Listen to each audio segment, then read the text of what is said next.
আমরা বাড়িতে নিরামিষ দিনে খুবই অসুবিধায় পড়ে যাই।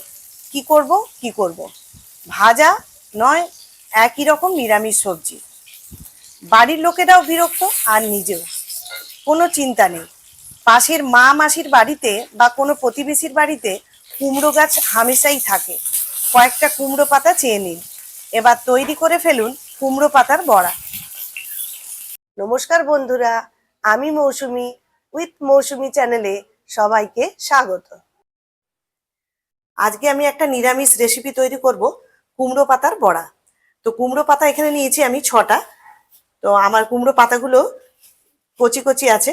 তো এই পাতাগুলো দিয়ে আমি একটা বড়া তৈরি করে দেখাবো। তো পাতাগুলোকে আমি ভালো করে ধুয়ে নিয়েছি, ধুয়ে জল ঝরিয়ে রেখে দিয়েছি। একটা মিক্সির মধ্যে এখানে 3 চামচ পোস্ত আর 1 চামচ কালো সর্ষে, এটা আমি শুকনো অবস্থায় একবার ঘুরিয়ে নেব। আমি এই সর্ষে আর পোস্তটাকে একবার ঘুরিয়ে নিলাম। এবার এর মধ্যে 2টো কাঁচা লঙ্কা আর সামান্য জল দিয়ে আরও আরেকবার ঘুরিয়ে নেব।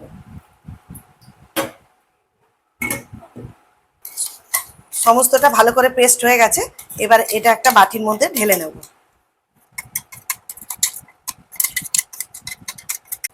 এই সর্ষে বাটার মধ্যে এবার সামান্য একটু লবণ দিয়ে এটাকে আমি 10 মিনিটের জন্য রেখে দেব। তাহলে সর্ষের মধ্যে যে তেতো ভাবটা থাকে সেই তেতো ভাবটা আর থাকবে না। এবার এই কুমড়ো পাতার এই ডাঁটিগুলোকে এবার ছাড়িয়ে নেব।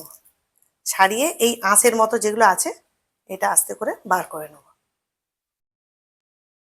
এই পাতাটা ভালো করে ছাড়িয়ে নিয়েছি। এবার পাতাটাকে এইভাবে উল্টে নেব।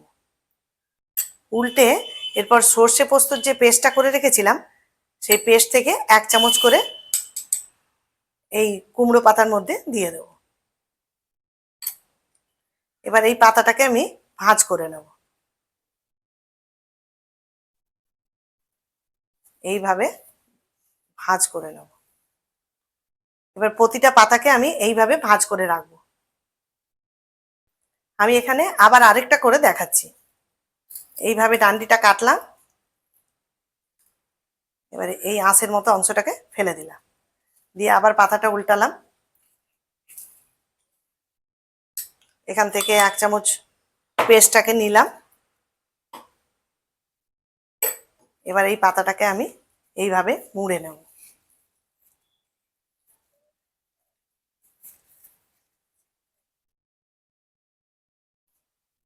এইভাবে প্রতিটা পাতাকে আমি এইভাবে মুড়ে নেব। সব কুমড়ো পাতার মধ্যে 1 চামচ করে সর্ষে পোস্তর পেস্টটাকে দিয়ে দিলাম আর এইভাবে মুড়ে নিলাম। সবগুলো আমার হয়ে গেছে। একটা বাটির মধ্যে 4 চামচ মতো বেসন দিয়েছি। এবার এর মধ্যে সামান্য একটু হলুদ আর স্বাদ মতো একটু লবণ দেব আর জল দিয়ে এটাকে একটা ব্যাটার তৈরি করে নেব।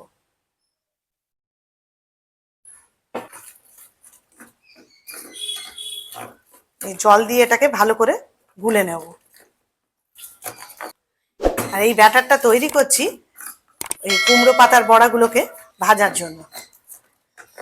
এতে কুমড়ো পাতাগুলো খুলে যাবে না, ভালো করে ভাজা হয়ে যাবে। বেসনটাকে ভালো করে আমি ফেটিয়ে নিয়েছি আর এর ঘনত্বটা ঠিক এই রকম আছে। এই কুমড়ো পাতার বড়াগুলো ভাজার জন্য আমি এখানে গ্যাসের উপরে একটা প্যান বসিয়েছি। প্যান গরম হয়ে গেছে। এবার পরিমাণ মতো তেল দিয়ে দেবো।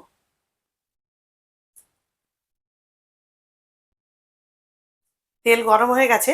এবার এই কুমড়ো পাতা যেগুলোকে মুড়ে রেখেছি সেখান থেকে একটা একটা করে নেব আর এই বেসনের মধ্যে এরম করে একটু ডুবিয়ে নেব আর দিয়ে এই তেলের মধ্যে দিয়ে দেবো।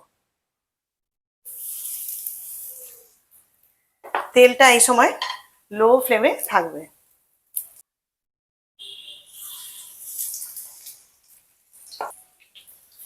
সমস্ত বড়াগুলোকে আমি এইভাবে দিয়ে দেবো।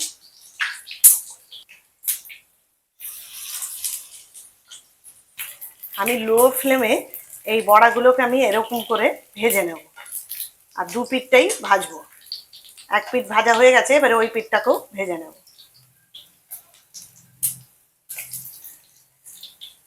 প্রকৃতির এই শাক নয় রাসায়নিক নয় ভেজাল, কোনোটাই নয়। তাই সামান্য জমি থাকলে বা টবে এই কুমড়ো গাছ লাগান। গাছে যদি কুমড়ো হয় তাহলে তো কথাই নেই, আর কুমড়ো না হলে শাক তো আছেই। এই শাক দিয়ে অনেক ধরনের নিরামিষ ও আমিষ রেসিপি করা যায়। আমার চ্যানেলে এই কুমড়ো শাকের অনেক রেসিপি দেওয়া আছে, দেখে নেবেন। এই কুমড়ো পাতার বড়া এতই সুস্বাদু হয় যে ভাতের প্রথম পাতে এটা হলে কোনো কথা হবে না। এই বড়াগুলো আমার ভাজা হয়ে গেছে, এবার এই ভাজাগুলোকে আমি তুলে নেব।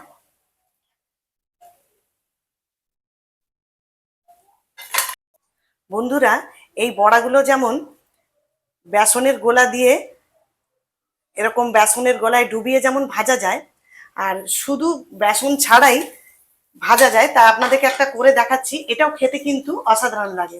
তো যে পাতাটা মোড়া আছে সেই মোড়ার দিকটাকে এরম ভাবে তেলের মধ্যে দিয়ে দিতে হবে।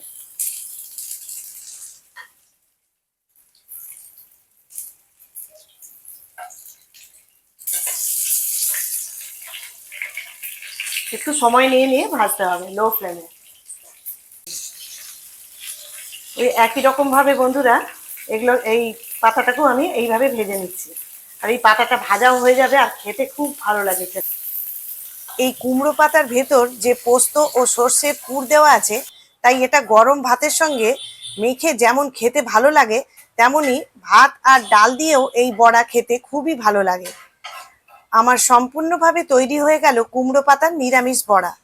এইভাবে একবার বানিয়ে দেখবেন আর কমেন্টস করে জানাবেন রেসিপিটি কেমন হয়েছে। ভালো লাগলে লাইক ও শেয়ার করবেন। নতুন বন্ধুদের কাছে অনুরোধ রইল আমার চ্যানেলটিকে সাবস্ক্রাইব করে পাশে থাকার। সবাই ভালো থাকবেন, সুস্থ থাকবেন। ধন্যবাদ।